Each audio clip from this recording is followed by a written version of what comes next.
लंबी लकीर की इस सीरीज में आज हम लोग बात करेंगे सेजल के बारे में। सेजल कौन है, क्या है, ये समझना जरूरी है। मैंने उससे 1 घंटे बात की, उसकी सारी कहानी को सीखा, समझा और अब आपको बताऊंगा कि उसकी कहानी से हम क्या सीख सकते हैं। सेजल कहाँ से आती है? सेजल आती है पटना यूनिवर्सिटी से, पटना में रहती है, बहुत प्यारी बच्ची है। और उसके बारे में थोड़ा और बताते हैं। उसके घर में एक बहन है, एक भाई है, बहुत प्यारा सा छोटा सा परिवार है। पटना यूनिवर्सिटी के इस कॉलेज में वो बैचलर्स कर रही है। बैचलर्स में वो कंप्यूटर रिलेटेड एक सब्जेक्ट लेकर पढ़ रही है। अब वो बीएससी है, बीसीए है, बीटेक है, इससे कुछ खास फर्क पड़ता नहीं है कहानी में। कुछ भी मान लीजिए, कहानी एक जैसी ही रहेगी। तो मैंने सेजल से पूछा कि तुम्हारे कॉलेज में प्लेसमेंट्स होते हैं? तो बोले भैया प्लेसमेंट्स तो हमारे कॉलेज में नहीं होती। देखिए अधिकतर कॉलेजेस की इंडिया में यही कहानी है कि वहाँ प्लेसमेंट्स नहीं होती, और प्लेसमेंट्स होती भी है तो बड़े नाम मात्र की होती है। मतलब अगर 500 लोगों का बैच है तो शायद 5 लोगों की प्लेसमेंट होती है।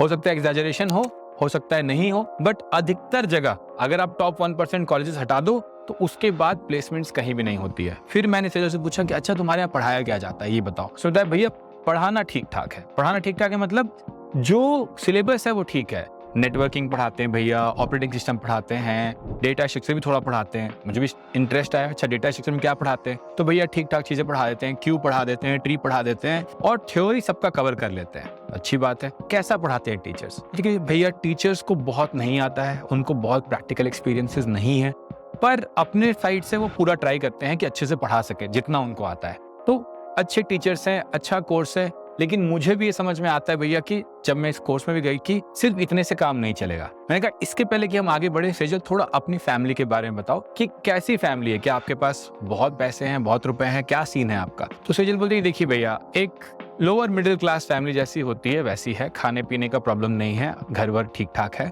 कोई दिक्कत नहीं है। लेकिन एक्स्ट्रा पैसे नहीं है, ऐसे भी पैसे नहीं है कि पापा मुझे बाहर भेज के पढ़ा सके या किसी जगह डोनेशन देके एडमिशन करा सके, बट मेरिट को सपोर्ट मिलने लायक फैमिली है। एक चीज उसने कहा जो मुझे बहुत अच्छी लगी कि भैया हमारी फैमिली में ना एजुकेशन को बहुत इंपॉर्टेंस देते हैं। भैया हमारी फैमिली के ना बगल में एक और फैमिली रहती थी और उनमें जो दीदी थी उनका टीसीएस में हो गया था। दीदी मुझसे 4 साल बड़ी थी। जहां अभी मैं हूँ वहां पर एक समय वो थी। और जब उनका भैया टीसीएस में हुआ इतनी खुशी थी परिवार के अंदर, सब लोग बहुत खुश थे, हम लोग भी बहुत खुश थे कि दीदी की जॉब लग गई, बहुत अच्छी बात है।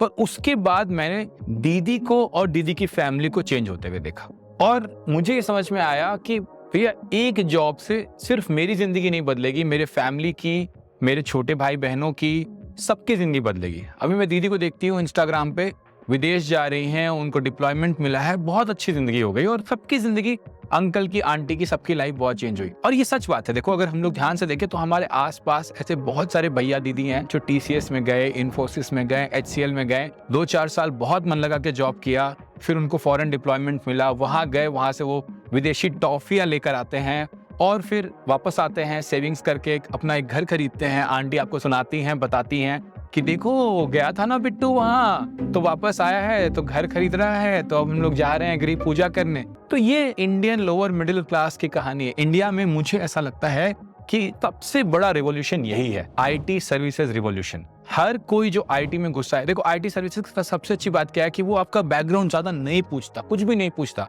अगर आप घुस जाते हो, मेहनत करते हो, 2-4 साल टिके रहते हो तो बहुत अच्छा करियर हो जाता है आपका, बहुत प्यारा हो जाता है। अगर आपको एक बार डिप्लॉयमेंट मिल जाए बाहर तब तो बल्ले बल्ले। नहीं डिप्लॉयमेंट मिलता है तो आप किसी प्रोडक्ट कंपनी में मूव कर जाते हो, वहां पर आपको पैकेज बढ़ जाता है। बट अधिकतर भैया दीदी जो हमारे आसपास होते हैं, जो टीसीएस में जाते हैं, इन्फोसिस में जाते हैं, ये भैया दीदी काफी अच्छा करते हैं लाइफ में। और यही भैया दीदी हर किसी के लिए इंस्पिरेशन होते हैं। यूट्यूब पे आके 40 लाख, 1 करोड़, 4 करोड़ बोलना बहुत आसान बात है, लेकिन वो बहुत रेयर होता है। वो आपके घर के पास नहीं होता है, वो एक रेयर इवेंट है। वो इवेंट देखना चाहिए हमें जो हर तरफ हो रहा है और हर तरफ इंस्पायर कर रहा है सबको।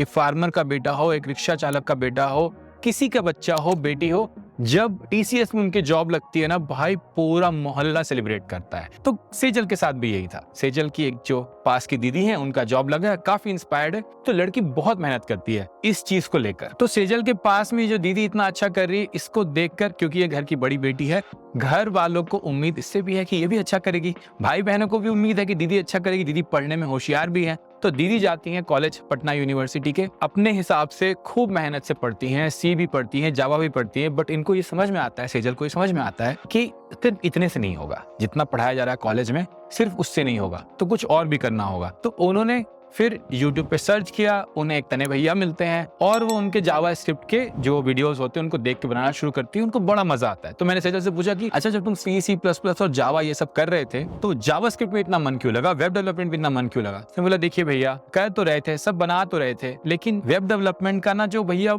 इनपुट आउटपुट जो दिखता है ना, जो बना सकते हैं, जो आपने वो फाइनेंस वाला ऐप बनवाया था वनीला जावास्क्रिप्ट में, उसमें जब डिलीट बटन दबाते थे और डिलीट हो जाता था और ऐड करते थे तो ऐड हो जाता था, वो जो यूआई में देखने में मिलता था भैया बड़ा मजा आता था। तो उसमें मन लग गया तो कर लिया। अब वो एक दो ऐप जो सेजल ने बनाया उससे इसको एक इंटर्नशिप का इंटरव्यू मिलता है। तो ये इंटर्नशिप इंटरव्यू में जाती है, वहां पे जो कंपनी है वो बोलती है कि देखिए आपको थोड़ा मोड़ा तो आता है, जितना बहुत लोगों को नहीं आता है, पर जितना हमें चाहिए कि आपको रिएक्ट अच्छे से आए, आपका HTML CSS पे हाथ खुला रहे, आपको बढ़िया से सब कुछ समझ में आए और आप बना सको, वो आपसे नहीं अभी एक्सपेक्ट कर सकते, नहीं आता है। तो सेजल मेरे को ये बता रही है ये कहानी और बोलती है कि भैया मैं ना बहुत दुखी हो गई और मैंने उनको बोला कि वो तो मुझे तभी आएगा ना जब आप मुझे बनाने दोगे, आप मुझे सिखाओगे। और कंपनी ने कहा कि पर ये तो आपको आना चाहिए ना, ये तो आपको कॉलेज से सीख के आना चाहिए। और सेजल बोलती है कि तो मैं क्या करूं, मेरे कॉलेज में तो नहीं सिखाया नहीं जाता। और कंपनी बोलती है कि पर हम भी क्या कर सकते हैं। ऐसी सिचुएशन में ना हम कई बार कंपनी को विलन घोषित कर देते हैं या कॉलेज को विलन घोषित कर देते हैं, पर कोई भी इसमें विलन नहीं है, इस कहानी में कोई विलन है ही नहीं।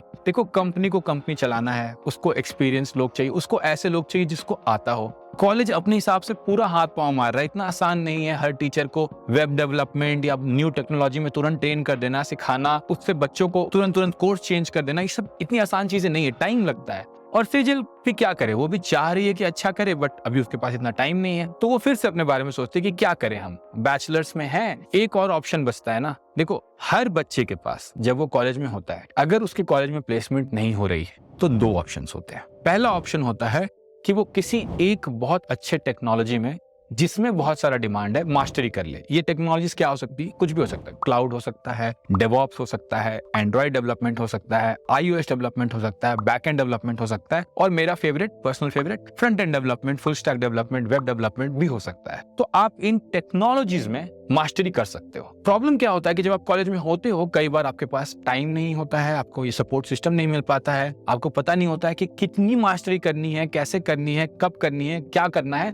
तो दूसरा एक ऑप्शन खुला होता है जिसमें बड़ा प्यार से स्ट्रक्चर बना हुआ है, सब कुछ सेटअप है, वो है मास्टरी नहीं कर पाए तो मास्टर्स करने चले जाए। मास्टर्स में क्या होता है, हमें पता है कि एक एग्जाम देना है, उस एग्जाम का सिलेबस फिक्स्ड है, उसमें क्या कट ऑफ है फिक्स्ड है, कई साल के पेपर्स हैं, तो पूरा का पूरा स्ट्रक्चर है। आपके साथ 10, 20, 50 लोग और तैयारी कर रहे हैं तो आपको छोटी सी कम्युनिटी भी मिल जाती है। अगर आप गलती करते हो किसी से पूछ सकते हो, आपको YouTube पे भर भर के वीडियोस मिल जाते हैं कि यार ये वाला कैसे सॉल्व होगा, वो वाला कैसे सॉल्व होगा। और मैक्सिमम क्वेश्चंस जो होते हैं वो इतने डिफिकल्ट भी नहीं होते हैं, वो रिपीटेशन से सॉल्व हो जाते हैं। देखो लंबी लकीर की वीडियोस करियर के बारे में बात करते हैं और प्रैक्टिकल एडवाइसेस के बारे में बात करते हैं, समझने के बारे में बात करते हैं। अगर आपको करियर से घबराना नहीं है, उसे समझना है, तो लाइक करना, शेयर करना, कमेंट करना और सब्सक्राइब करना बिल्कुल मत भूलना। तो सेजल हमारी सोचती है कि दोनों ऑप्शंस हैं मेरे पास, इस ऑप्शन में मुझे कुछ खास नहीं दिख रहा, तो मैं मास्टरी के ऑप्शन में कुछ खास नहीं दिख रहा तो मास्टर्स के ऑप्शन में चली जाती हूँ। तो वो मास्टर्स की तैयारी करती है, अच्छी मेहनती बच्ची है, अच्छे से तैयारी करती है, दिल लगाकर तैयारी करती है, और जब उसका बैचलर खत्म होने आता है उस साल मास्टर्स का एग्जाम देती है, पर नहीं होता है, मास्टर्स नहीं निकाल पाती है। बच्ची हमारी थोड़ी मायूस हो जाती है यहाँ पे। अब सेजल ऐसी जगह पर है जहाँ उसे पता है कि अगला मास्टर्स का एग्जाम देने के लिए 1 साल वेट करना है। वो बहुत सोचती है और इस बात पर पहुंचती है, खुद ही बोलती है कि भैया मुझे भी पता है कि 1 साल में सिर्फ मास्टर्स के लिए नहीं पढ़ सकती, मुझे कुछ तो और चाहिए करने को, ठीक है।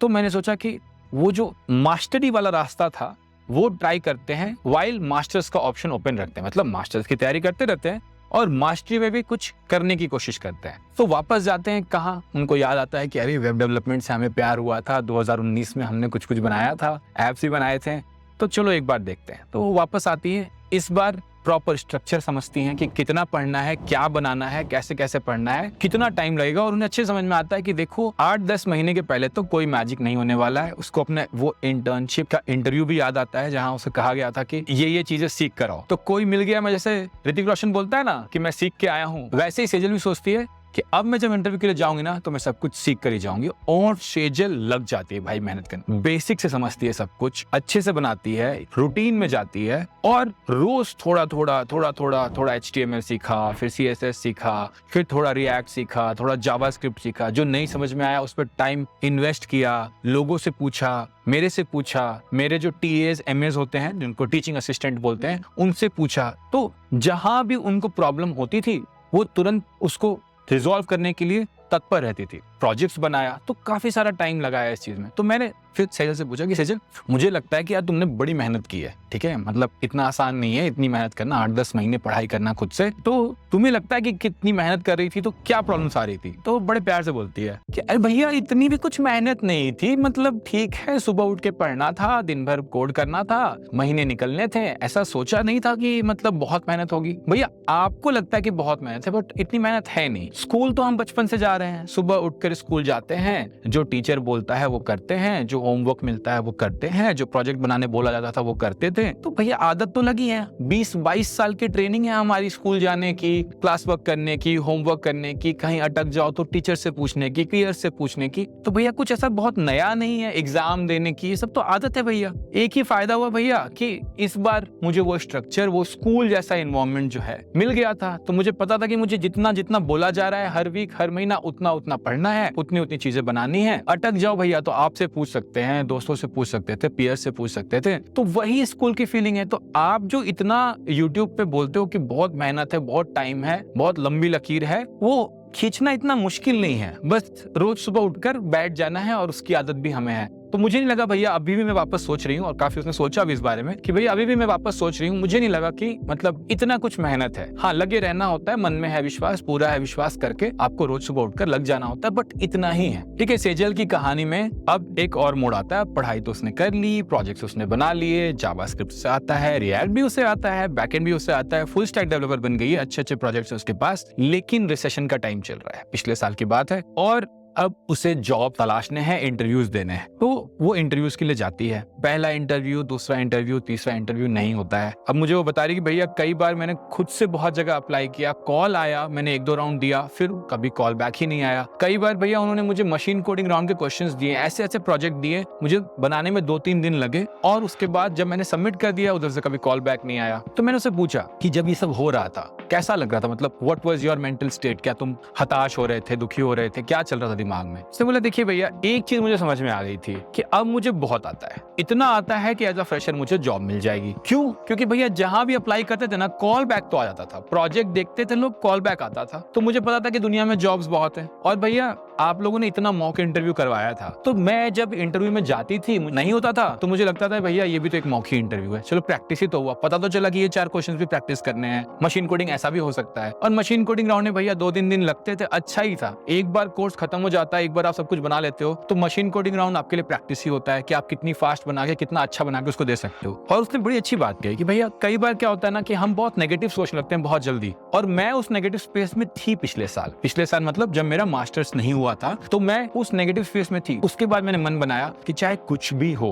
मैं पॉजिटिव रहूंगी, अपना मनोबल नहीं टूटने दूंगी। और भैया जब नहीं भी होता था कहीं तो मैं यही सोचती थी, अरे ये नहीं हुआ, कुछ सीखा, आगे बढ़ूंगी, नेक्स्ट टाइम हो जाएगा। यार ये बात मुझे बहुत अच्छी लगी। ऐसे ही देखना चाहिए इंटरव्यूज को, मशीन कोडिंग राउंड्स को। हम क्या सोचते हैं, हम अप्लाई कर रहे हैं, कॉल बैक आ रहा है, हमसे नहीं हो रहा है, शायद हमसे नहीं होगा। क्यों नहीं होगा? अगर कॉल बैक आया, 2-4 जगह आपकी इंटरव्यू हुए, तो कहीं ना कहीं तो हो ही जाएगा। फिर मैंने सेजल से पूछा कि अच्छा एक बात बताओ, कितना मांग रहे थे सैलरी? यहां जाकर थोड़ी बात खुली मेरी। तो सेजल का एक क्लासमेट जो था, इसके पहले वाले मेरे बैच में आया हुआ था, मेरा ही स्टूडेंट, और उसकी सैलरी बहुत अच्छी लगी थी। दिक्कत यही है कि 2021 का जो मार्केट था, जितनी जितनी सैलरीज लोगों को लग रही थी, 2022 का वो मार्केट नहीं था। लेकिन बच्चे तो ये बात समझते नहीं है। बच्चे बोलते हैं कि अरे मेरे बगल में बैठा वो लड़का सेम कोर्स करके, सेम प्रोजेक्ट बना के इतने एक्स की सैलरी पे गया, तो मैं उसके आधे सैलरी पे क्यों जाऊं? ये तो फेयर नहीं है। देखो फेयर तो कुछ होता ही नहीं है ना, फेयर तो मार्केट होता है, मार्केट आपका प्राइस डिसाइड करता है। तो सेजल को ये बात समझने में थोड़ा समय लग गया। फिर जब सेजल ये बात समझ गई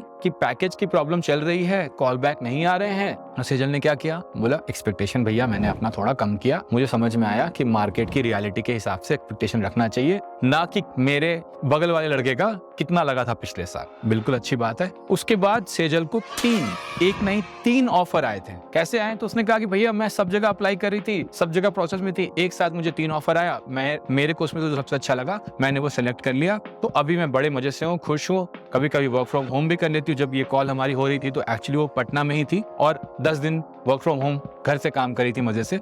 अभी काफी अच्छी लाइफ है। हाँ, जो सैलरी उसके बगल वाले को लगी थी वो उसकी नहीं लगी, बट हम अपने लाइफ में सबसे बड़ी गलती यही करते हैं कि हम अपने विन को किसी और के विन से कंपेयर करके दुखी हो जाते हैं। अरे आपकी सैलरी 0 थी, आपकी सैलरी X लगी, बहुत अच्छी बात है, किसी और की 2X लगी, क्या फर्क पड़ता है। 5 साल में, 6 साल में, 10 साल में सबकी सैलरी बराबर ही हो जानी है अगर आप मेहनत करते रहो तो ये सब बातें हुई सेजल से, मुझे काफी कुछ सीखने को मिला। आशा करता हूँ कि आपको भी ये चीज सीखने को मिली कि लंबी लकीर में लंबा समय लगता है, घबराना नहीं है, विश्वास रखना है। और अगर ऐसी और कहानियां सुनते रहनी है, आपको अपना मनोबल बढ़ाए रखना है, तो लाइक करना, शेयर करना, सब्सक्राइब करना मत भूलिए और सेजल के लिए एक प्यारा सा कमेंट करना बिल्कुल मत भूलिएगा।